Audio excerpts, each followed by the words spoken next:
Katika darasa la leo, na katika darasa hili leo tutaangalia dhana ya uandishi wa kumbukumbu au taarifa za kikao. Kwanza, hizi zinaitwa kumbukumbu au taarifa za kikao. Muhimu sana kufahamu hili. Zinaitwa kumbukumbu ikiwa zitasomwa kwa mtu aliyehudhuria kikao, kwa hiyo yeye atakuwa anakumbushwa, lakini ni taarifa kwa yule ambaye hakuhudhuria kikao kilichopita, na hiyo ndio mara yake ya kwanza.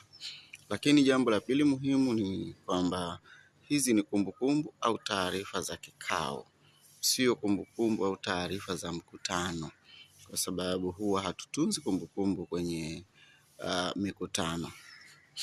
Sasa tukirudi kwenye somo lenyewe, nasema kumbukumbu za kikao ni muhtasari wa mambo yaliyojadiliwa na kukubaliwa katika kikao.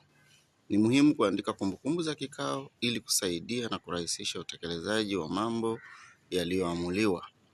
Pia kumbukumbu za kikao hutumika kwa ajili ya marejeleo kwa vizazi vya baadaye kuhusu tukio au jambo fulani. Namna ya kuandika kumbukumbu za kikao. Katika kuandika kumbukumbu, mwandishi hana budi kuzingatia mambo yafuatayo. Moja ni kichwa cha kumbukumbu. Pili ni mahudhurio. Tatu ni uteuzi wa viongozi. Na 4 ni ufunguzi wa kikao. 5 ni agenda. 6 ni mengineyo. 7 ni yatokanayo. Na 8 ni kuahirisha kikao. Sasa tukija kwenye ufafanuzi wa kila kipengele kimoja baada ya kingine. Kwenye sehemu ya kichwa cha kumbukumbu, hapa mwandishi ataonesha kikao kinahusu nini, kilifanyika lini, kilifanyikia wapi na tarehe gani. Taarifa za msingi kuhusu kikao kizima. Kwa kikao cha kwanza utaona hatua hizo. Kichwa cha kumbukumbu, lakini pili ni mahudhurio. Hapa utaorodhesha majina ya waliohudhuria kwenye kikao hicho wote. Alafu hatua ya 3 ni uteuzi wa viongozi. Kwa kikao cha kwanza tunateua viongozi, kwa sababu kikao bila viongozi halali hakiwezi kuwa kikao halali. Kwa hiyo uteuzi wa viongozi ni kipengele cha 3. Baada ya kuteua viongozi, kipengele kinachofuata ni ufunguzi wa kikao, kwa sababu tayari tumeshampata mwenyekiti, tumeshapata katibu na viongozi wengine, na hapo sasa mwenyekiti aliyeteuliwa atafungua kikao rasmi na kuanzisha mijadala ya kikao cha siku hiyo. Hii ni kwa kikao cha kwanza, usisahau. Baada ya hapo utaona kipengele cha agenda. Pataorodheshwa agenda zote zinazopaswa kujadiliwa katika kikao hicho cha kwanza. Watu wengi wamekuwa wakileta mkanganyiko.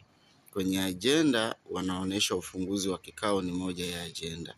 Hili jambo si sahihi, kwa sababu hakuna mahali tutajadili kuhusu ufunguzi wa kikao. Na nafikiri ni kitu kinaeleweka wazi. Unaposema agenda, maana yake ni jambo linalohitaji kujadiliwa katika kikao. Sasa agenda zote huwa zinapitia kwa mwenyekiti. Kwa hiyo zitaorodheshwa na kujadiliwa moja baada ya nyingine. Baada ya agenda utaona kipengele cha mengineyo. Hapa na hapo watu huwa wanaleta mkanganyiko. Mengineyo ni kipengele kinachobeba agenda ambazo hazikupitia kwa mwenyekiti.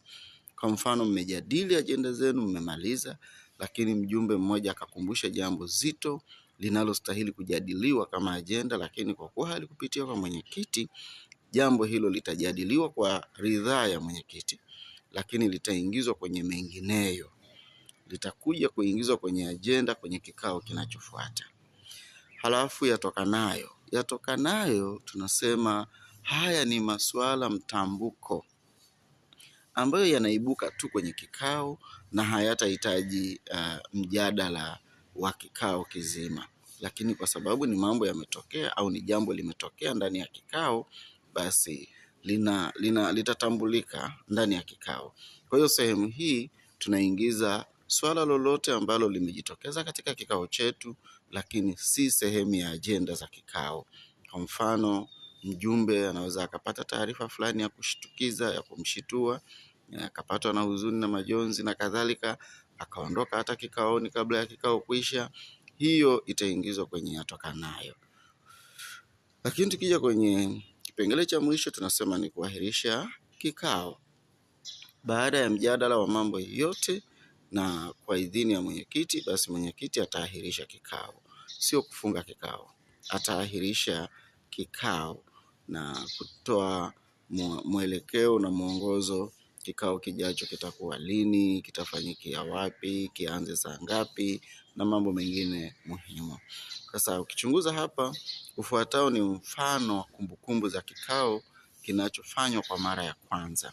Kwa hiyo utaona kuna kichwa cha kumbukumbu kinaonekana hapo, alafu mahudhurio, nasema orodhesha majina ya waliohudhuria, utaorodhesha majina hapo. Utaorodhesha majina ya wasiohudhuria, lakini hii haiwezi kutokea kwenye kikao cha kwanza, kwa sababu kikao cha kwanza wala hatuna orodha ya wanaotakiwa kuhudhuria. Wale wanaohudhuria kikao cha kwanza, tukija kwenye kikao cha pili wasipohudhuria, hao ndio tutawaweka kwenye sehemu ya wasiohudhuria na taarifa zao kama zipo. Alafu kwenye uteuzi wa viongozi, utaona kiranja wa darasa aliteuliwa na mwenyekiti wa kikao na katibu wake ni kiranja msaidizi. Ufunguzi wa kikao kilifunguliwa saa ngapi na mwenyekiti. Kwenye sehemu ya ajenda pameorodheshwa siku na mahali pa mahafali, mgeni rasmi, zawadi, michango ya sherehe, uteuzi wa kamati. Hizo ndizo ajenda zitakazojadiliwa. Utaona ajenda moja baada ya nyingine zimejadiliwa. Siku na mahali pa mahafali pamejadiliwa, kuhusu mgeni rasmi, kuhusu zawadi, michango ya sherehe, uteuzi wa kamati. Vyote hivyo vimejadiliwa na kuwekewa utekelezaji. Sehemu ya mengineyo, nasema wajumbe walisisitiza kwamba kamati ifanye mipango ya kuzingatia kwamba muda uliobaki ni mfupi. Walipendekeza kwamba kufanyike mkutano wa kuwapatia wajumbe taarifa kuhusu mgawanyo wa majukumu na kadhalika. Kwenye yatokanayo anasemaje?